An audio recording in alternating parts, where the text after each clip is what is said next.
Where every paw is family and every heartbeat matters, welcome to Nobleness Veterinary, your pet's noble home for healing. The sun had just begun to rise, casting pale orange light through the bare branches of the oak tree outside my window. The house felt colder than it should, even with the heater running. I sat at the kitchen table, the remnants of my coffee growing cold, my mind elsewhere, lost in a place I hadn't quite managed to escape from yet. It had been 3 years since Emily left. 3 years since the last laughter echoed through these halls. I rubbed my eyes, the exhaustion of grief still heavy in my chest. My hands trembled slightly as I took another sip of the cold coffee. The morning routine had become a cycle. Wake up, go through the motions, try to keep it together. The world outside seemed so alive, but here, in this house, the silence was suffocating. That's when I heard it, a soft whimper, a small cry as faint as a breath. At first, I thought it was my mind playing tricks on me. But then it came again, closer this time. I stood up, walking quietly toward the door, heart pounding. When I opened it, there, half hidden in the bushes near the porch, was a small, trembling puppy. It was a purebred golden retriever, but its fur was matted, dirty, and unkempt. Its eyes, though wide and terrified, carried an innocence I hadn't seen in a long time. Around its neck was a faded red scarf, fraying at the edges. The scarf wasn't just an accessory. It seemed to tell a story of a once-loved dog, maybe even a child's dog, the kind of connection I knew all too well and yet never thought I would experience again. I crouched down, my breath catching as the dog hesitated, then slowly crawled towards me. It was so fragile, its body trembling, as if it could barely hold itself together. I didn't know how long it had been out there, but it was clear it needed help. I extended my hand, and for the first time in what felt like years, my heart moved with something other than grief. The puppy followed me inside, reluctant but trusting. I placed it on the couch, unsure of what to do next. The house felt different with this small creature in it. The air wasn't so thick with sadness. There was something warm and comforting about having this fragile being here. It wasn't just the dog that needed saving, it was me. I spent the next few hours cleaning the dog, gently combing through its fur and peeling away the tangles and dirt that clung to it. I found small cuts along its paws, dried blood near its ears. Whoever had left it behind hadn't been kind, but it didn't matter now. I took a deep breath, feeling the pressure lift slightly from my chest. This was something I could fix. This was something I could care for. When I settled into the armchair, the dog curled up on my lap. It had a softness to it, a tenderness that I wasn't expecting. It closed its eyes, its breathing slow and steady, a sense of peace settling between us. For the first time in a long time, I allowed myself to believe in that peace too. As I sat there, the world outside carried on. The mailman passed by, a neighbor walked her dog, and I thought, is it possible to start over from here? That question lingered in my mind, but before I could answer it, I heard a knock at the door. I stood up, the puppy lifting its head in curiosity. I opened it, and there stood a young boy, no older than 14, his face full of worry. "Hey, have you seen a dog?" he asked, looking around nervously. The question hit me harder than it should have. I swallowed, trying to hide the lump in my throat. The puppy looked up at the boy, ears perked. I hesitated. "Is this your dog?" I asked, my voice thick. The boy nodded, his eyes bright with relief. "I think so. I've been looking for him everywhere. His name's Max." I nodded, kneeling down next to the dog, who wagged its tail weakly at the sound of the boy's voice. The boy stepped closer, reaching out with a trembling hand, but the dog flinched. It looked up at me, as if unsure whether it should go back to the boy or stay with me. "Max, come here," the boy said gently, but the dog didn't move. I looked at the boy, and in that moment, I saw something I wasn't expecting: shame. It was brief, but it was there, hidden behind his hopeful expression. I noticed the faint bruise on his wrist and the way his lip quivered when he tried to speak. The boy's name was Ethan. He explained that Max had been with him since he was little, that they'd been through everything together. School, the loss of his father, the hard times. Ethan's eyes were dark, haunted, as he told me how he'd been getting into trouble at school lately, fighting with other kids, feeling angry all the time. "I didn't mean to hurt him," Ethan said, his voice breaking. I don't know what happened." The more Ethan spoke, the more I understood. Max wasn't just a dog. He was a lifeline for Ethan, the last piece of a family that had already fallen apart. The boy's pain, his anger, it all made sense now.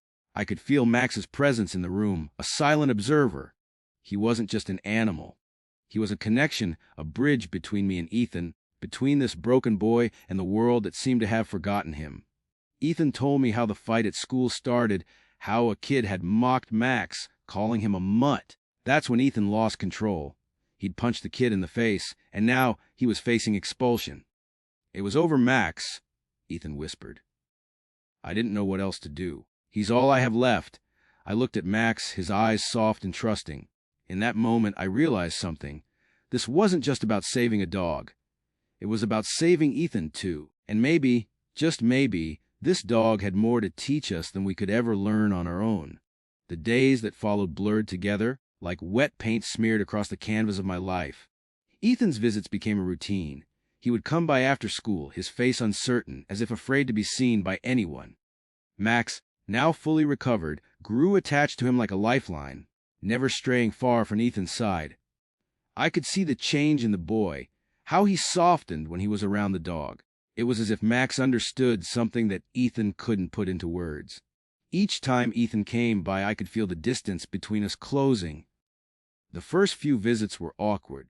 Ethan would stand by the door, unsure if he should enter. But with Max at his feet, the door slowly opened. One evening he sat on the couch, his hands curled tightly around the fabric of his shirt, eyes glued to the floor. Max, sensing the unease, walked over and rested his head on Ethan's knee, as if asking him to let go of the world outside. "I never meant for things to get this bad," Ethan said, his voice so quiet I could barely hear it. "I didn't mean to hurt anyone, but everything just kept building up, you know. I don't even know why I get so angry anymore." I sat next to him, quietly waiting for him to continue, not pushing. Grief had taught me that silence often more healing than words. "I feel like everything is falling apart," Ethan continued. "I don't have anyone left to talk to, just Max." His voice wavered, breaking slightly. "And now he's the one who's hurt because of me." I could feel the weight of his words, settling between us, heavy with truth. Max didn't need to be trained or taught. His presence alone was a balm. It was clear to me now Max had already begun healing in ways we couldn't even understand yet. As the weeks went by, I started to see a transformation not just in Ethan, but in myself. The house felt less empty. The laughter, quiet as it was, began to return. It was still painful. Grief doesn't vanish. But there was something more now. I had something to care for. Not just Max, but Ethan too. I started to feel that old warmth I thought I'd lost forever. Ethan's anger didn't disappear overnight, but it became quieter. He stopped getting into fights at school, began showing up early for his classes. Little by little, he started opening up more to the teachers and to the counselor who had been working with him. It was as if the dog had unlocked something in him. Maybe it was the unconditional love, the quiet companionship, the way Max never judged him, no matter how many mistakes he made. One afternoon, after a long day at school, Ethan walked in, his face brighter than usual. Max ran to greet him, tail wagging furiously. "I did it," Ethan said, his voice filled with pride. "I talked to the counselor, for real this time. I told him what happened, everything." My heart swelled as I looked at Ethan, his eyes clear for the first time in a long while. Max sat beside him, looking up at the boy with those trusting eyes, as if he knew the moment of victory had arrived. "I'm proud of you, Ethan," I said softly, watching as he sat down with Max.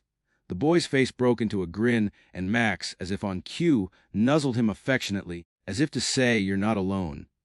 It wasn't long before the truth of Max's past began to reveal itself.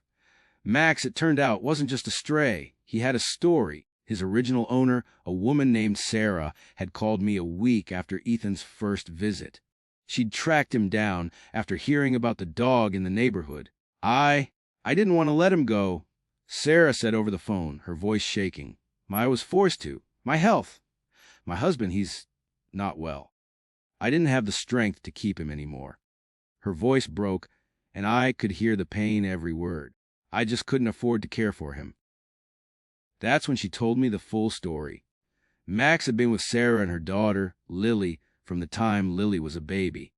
They'd raised him together, but when life became too overwhelming, after her husband's illness and the mounting financial pressures, she made the heart-wrenching decision to let him go. She had left him at a shelter, but when the shelter closed down, Max ended up on the street. The words, "I didn't want to let him go," hung in the air long after the phone call ended. I thought about how life could be so unfair, how circumstances could shatter families, and how sometimes even love isn't enough to keep a bond together. I couldn't help but think of my own loss, Emily, and how, no matter what, love had never been enough to save her. The days since Ethan had started coming around had been full of quiet transformations, small yet significant shifts in both him and me. The house, once hollow with silence, began to hum with life. Max's gentle presence was like the quiet trickle of a stream carving through stone. It was slow but steady. With every visit, Ethan's defenses lowered, little by little, and with each passing day, I saw the boy who had once been consumed by anger begin to emerge a little lighter, a little more trusting. But nothing could have prepared me for that afternoon when Sarah and Lily came knocking on my door. It was an ordinary day, overcast skies, the kind of soft gray that made everything feel distant and quiet, like the world was holding its breath. I had just finished making a pot of tea, the steam curling up from the cup, filling the kitchen with its comforting warmth, when I heard a knock at the door. It wasn't the usual sound. This was different. A light tap, hesitant, almost like someone unsure if they were truly welcome. I stood up, wiping my hands on my apron, and walked toward the door. As I opened it, I was taken aback by the sight of the woman standing before me. Her eyes were swollen, red-rimmed, as if she hadn't slept in days. She looked tired in a way that told me life had weighed on her shoulders for a long time. But it was the girl beside her, the young girl with wild brown hair and a small, hopeful smile, that caught my attention. "Hello," the woman said softly, almost apologetically. She took a deep breath before continuing. "I'm Sarah, and this is my daughter, Lily. We've been looking for our dog, Max. Have you seen him?" Her voice trembled as she spoke, and something inside me shifted. I could feel the desperation in her words, the longing for something lost that might never be found again. I had heard Max's name before. Ethan had mentioned him a few times. But it hadn't fully hit me until this moment, just how much that dog meant to both Sarah and Lily. "He's here," I said quietly, stepping aside to let them in. "He's here." Sarah's eyes widened as she stepped forward, Lily following closely behind. Max, who had been lounging on the couch, sat up at the sound of their voices. His ears perked, and his eyes, those deep, soulful eyes, locked onto Sarah as if he knew exactly who she was. There was a moment of stillness, a pause that seemed to stretch on for eternity. Then, without warning, Lily let out a soft, almost childlike gasp. "Max! Oh my God, Max!" Lily cried, her voice breaking as she rushed toward him. She dropped to her knees in front of him, her hands trembling as she reached out. Max, who had been lying so still just moments before, sprang up with a joyful bark and bounded toward her, his tail wagging so hard it nearly knocked her over. It was as if time had reversed itself. In that brief moment, the years of separation between them seemed to vanish, and the bond they shared, one that had been broken and forgotten, was whole again. Lily threw her arms around Max, her face buried in his fur, as tears began to fall freely from her eyes. I could hear the soft sobs that escaped her lips, the raw, desperate need to hold on to the love she thought she had lost forever. Sarah stood a few feet away, her hand pressed to her mouth as she watched her daughter and Max reunite. Her eyes, too, were filled with tears, but her expression was one of relief, like a woman who had been wandering in a desert for too long and had finally found water. I stood back, giving them the space they needed. But something inside me shifted. The reunion was both joyous and bittersweet, a reminder of how fragile life could be. In an instant, Max had returned to the place he belonged. But I couldn't help but think of Ethan, who had been by my side through it all. He had come a long way, and now here they were, Sarah and Lily reclaiming what was once theirs. After the initial rush of emotions had settled, I saw Sarah step forward, her eyes never leaving Max. She knelt beside him and, after a moment's hesitation, extended her hand. Max, who had been wagging his tail furiously, hesitated for a fraction of a second. And then, as if something in him recognized her, he licked her hand. The moment was simple, almost ordinary, but for Sarah, it was everything. She let out a soft laugh, brushing away the tears that had gathered in the corner of her eyes.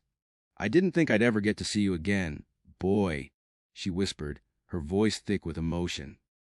Max seemed to lean into her touch, his body relaxed in a way that spoke of years of love and trust. His tail still wagged slower now, as if savoring the reunion, but there was no hesitation.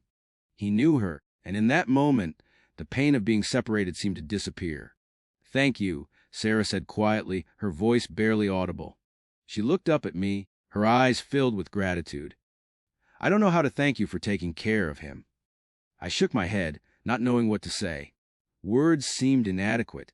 Max had been here when I needed him, and now he was giving Sarah and Lily the gift of their family back. It wasn't something that could be measured in gratitude.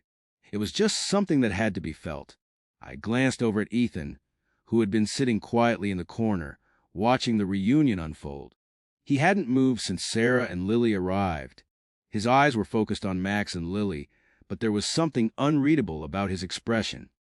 I could see the conflict in his face, the mixture of joy and pain of having to let go of something that had come to mean so much to him. Max had been there for him in the darkest moments of his life, and now it seemed like he had to share that bond. It was a loss, but it was also an opportunity for something new. Ethan looked up at me then, as if sensing my gaze, and I gave him a small, reassuring nod. He didn't say anything, but the way his shoulders relaxed, the tension easing from his posture, told me everything I needed to know. The love he had for Max was still there, strong and steady, but he had grown just as Max had. Ethan had learned something important over the past few weeks. That love wasn't about possession. It was about giving, about letting go, and about understanding that sometimes the greatest act of love is to allow someone or something to return to where they truly belong. As the afternoon wore on, the reunion continued. The room was filled with the sound of laughter, of joy, of healing. Lily and Sarah sat together on the couch, Max nestled between them. I could see how they were already slipping back into the rhythm of their old lives, as if Max had never been gone. And yet, I knew that nothing would ever be the same again. Max had changed us all. Ethan eventually stood up and walked over to where Sarah was sitting, Max now curled at her feet. For a moment, he just stood there watching them, his eyes distant. Then, without saying a word, he knelt down in front of them, his hand gently resting on Max's back. "I'm glad he's back with you," Ethan said quietly, his voice steady but filled with unspoken emotion. "He's a good dog." Sarah looked up at him, her eyes softening. "Thank you," she said. "I don't know what we would have done without him." Ethan nodded, his face unreadable.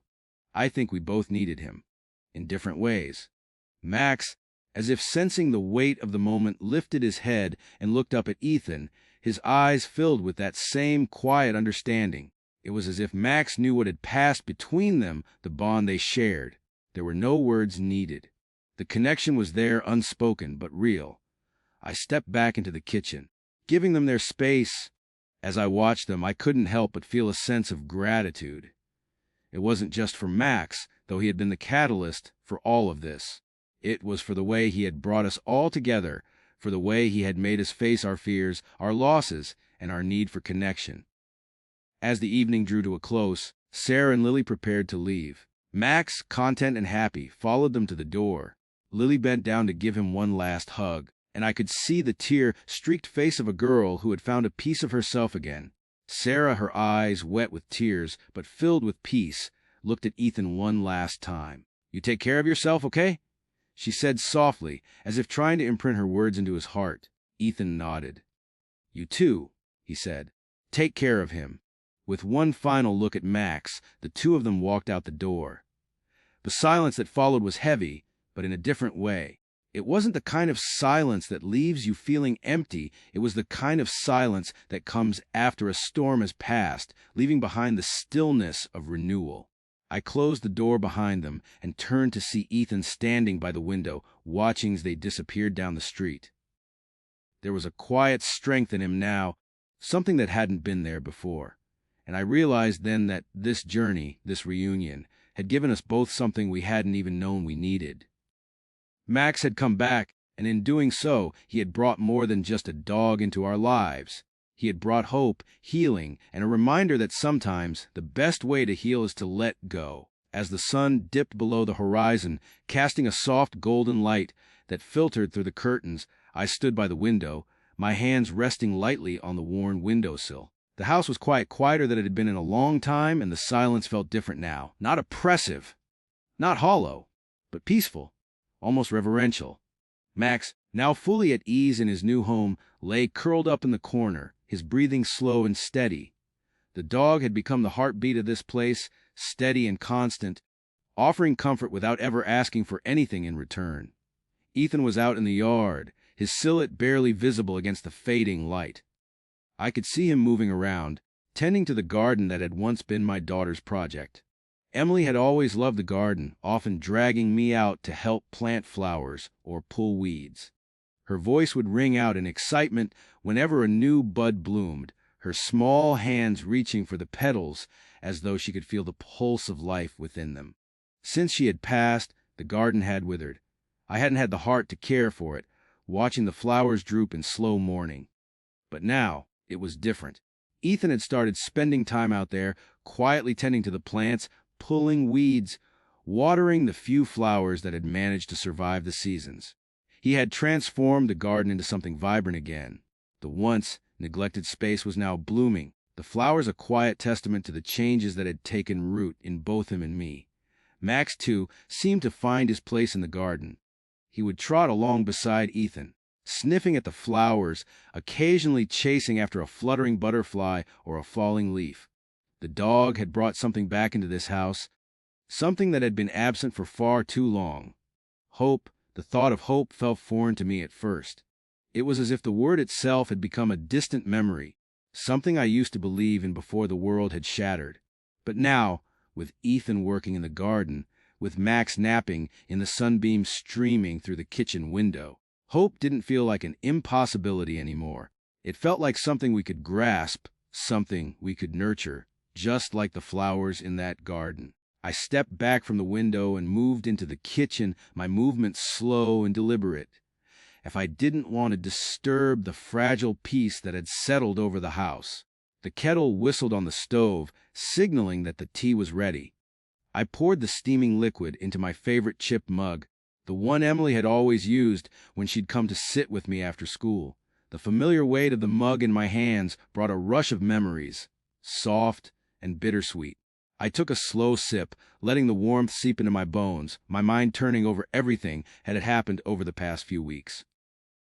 Ethan had changed so much in such a short time. The boy who had come to me with so much anger, so much hurt, was now a young man who was beginning to understand the meaning of love, of patience, of second chances.